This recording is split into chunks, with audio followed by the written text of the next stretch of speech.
అతను ఒక robin hood. పెద్దలను కొట్టి పేదలకు పంచుతాడు. చోరీలు చేసేందుకు ముందుగా ఆధునిక సాంకేతికత సహాయం తీసుకుంటాడు. ఖరీదైన ప్రాంతాలపై కన్నేస్తాడు. సెల్ ఫోన్, చెప్పులు ఉపయోగించాడు. చోరీ సమయంలో కెమెరా కళ్లకు చిక్కకుండా జాగ్రత్తలు తీసుకుంటాడు. పేరు మోసిన ఇలాంటి అంతరాష్ట్ర దొంగను జూబ్లీహిల్స్ పోలీసులు పట్టుకున్నారు.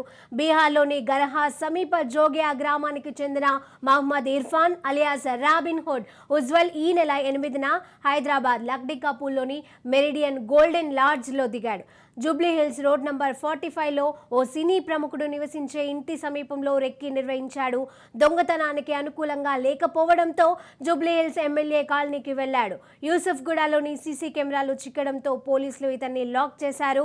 15 కేసుల్లో నిందితుడిగా ఉన్న ఉజ్వల్కు 3 భార్యలు.